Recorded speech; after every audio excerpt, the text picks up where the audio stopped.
Pads can really bring a lot to a mix. They're great for things like filling empty spaces, gluing together different elements, or even helping to support vocals and strings in the low and mid range. But sometimes it can be a little bit tricky trying to mix them properly in your songs with things like added reverbs and delays that can muddy up your mix. And also, pads tend to be a type of instrument that cover a broad frequency range, so you have a lot of overlap happening in your song. So today we're going to tackle all of these difficulties and show you how to mix pads to get a full, supportive, and clearly defined sound in your mix. And if you want to follow along with this tutorial, be sure to head over to iZotope.com for your free trial of all the tools used in today's video.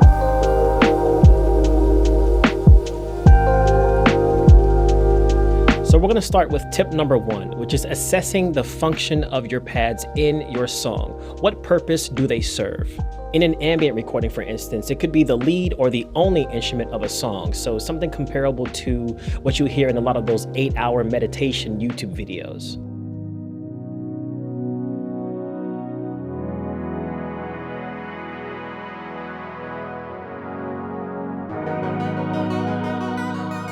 It's a sound that can develop over time. It grows and it keeps the listener engaged. But meanwhile, in something like R&B and hip hop, pads tend to serve more of a background role, kind of creating an atmosphere where there wasn't one previously.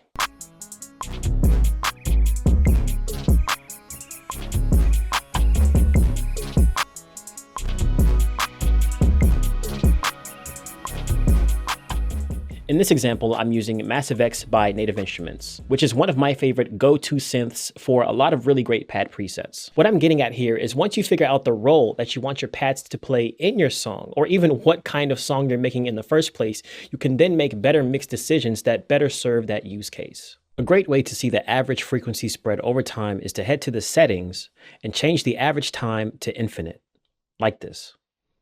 So here's before on its default setting.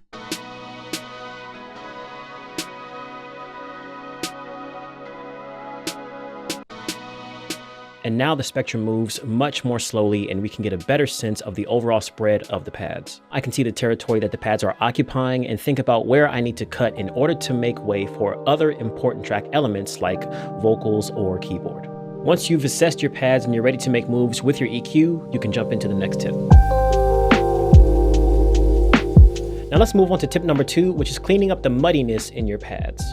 Now most pads are full frequency range instruments from low to high. Soloed, this does sound great.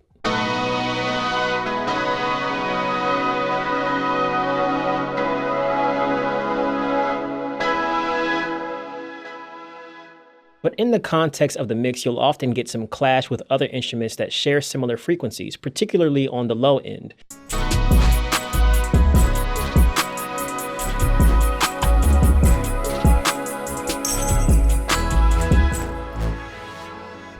You can imagine how this would make it hard for your drums and your bass to give their proper impact to the song. So the lows of the pads are essentially merging into the lane of the drum and bass, aka there's overlap happening here. And to solve this, let's add Neutron to our pad and use a simple high pass filter. What we're trying to do here is limit the reach of the pads, so listen carefully while you're pulling the cutoff.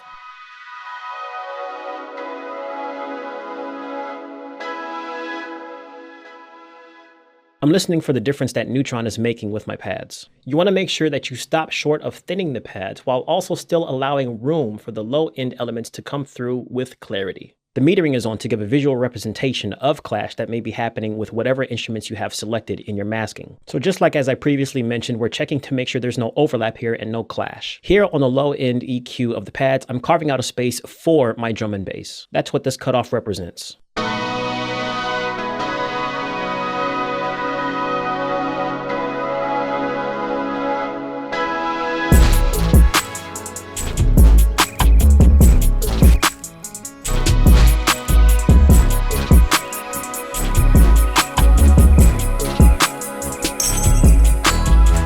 So you want to use this same kind of thinking when it comes to any reverbs or delays that are included in or added to your pads. Most plugins have a built-in filtering option that allows you to cut around 100 Hertz to avoid any buildups. And now let's move on to tip number 3, which is don't forget the mids and the highs when mixing your pads. This beat like many others, is full of mid-range instruments like synths or guitars. It could also include those in higher registers like vocals and even cymbals, which can clash with your pads as well. In cases like this, you want to use Mix Assistant in Neutron, which automatically adjusts levels based on the instrument group and desired focus you have for your track. I generally like to use this as a starting point for my mix. Just make sure an instance of Neutron is set on each of the tracks of your song, and one instance is on the master channel as well. On the master, we'll go to Neutron, tap Mix Assistant, and dial in our needs. From here, you can let Neutron do the rest.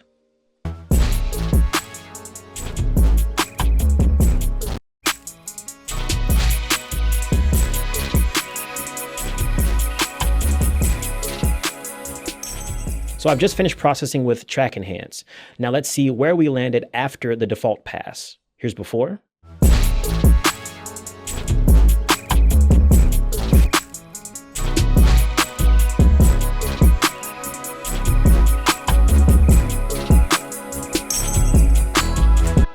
And here's after.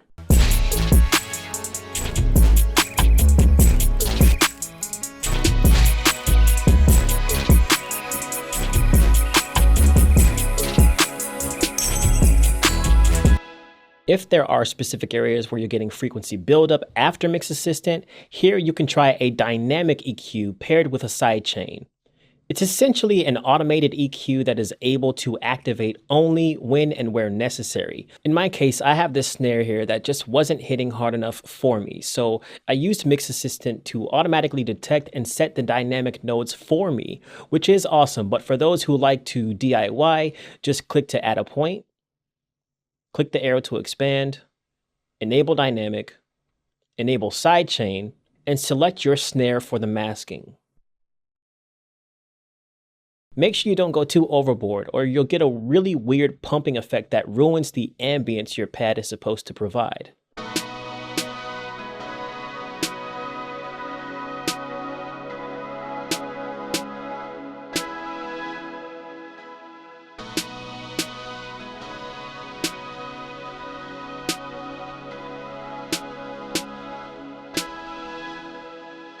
And you can see how everywhere necessary, Neutron is going to limit the frequencies heard from my pads on those specific parts. Now on to tip number 4, which is to use pads to play with the energy of your song. Different filters and effects applied to your pads can shift the energy of your mix and subsequently the energy of your song. So for instance, I can use a muted pad in the intro of my song to kind of get things built up and started out.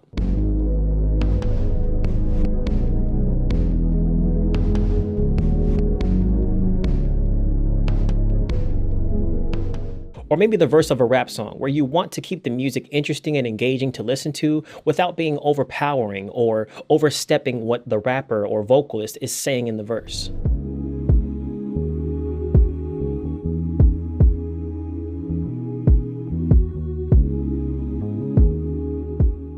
This is what I like to think of as keeping the song in a forward driving motion. We're still telling the story, but we're not doing the same thing that we've been doing in the verse and the intro. There's a little bit of dynamics and shift in tone happening.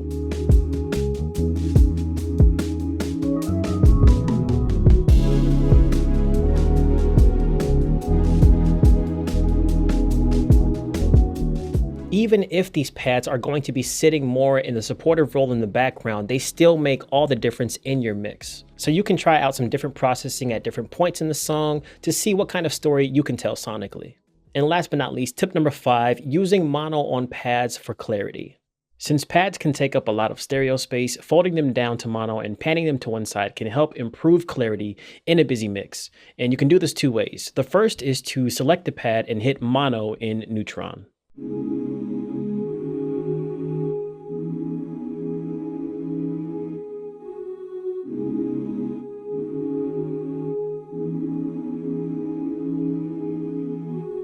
And the second way is a little more technical. So if your pad is having particular frequency band clashes with other instruments in the stereo spread and you want to retain some of the stereo imaging, you can narrow the spread in a given frequency range to fix this issue. Just open up Ozone Imager and use the multi-band selection tools to target the narrowing across a given band.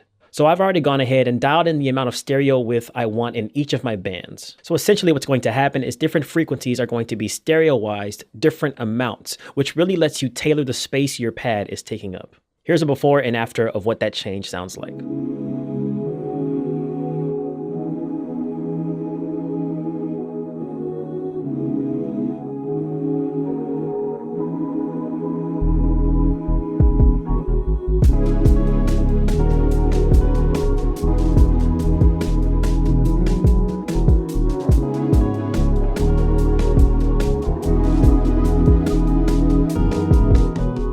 So those are my 5 tips to mix pads in a way that'll make your track sound full yet still really glued together and cohesive. And if you're looking for more free tutorials on mixing, be sure to check out iZotope's website where you'll find every single plugin that we used in today's video. As always, stay legendary, and I'll see you in the next one.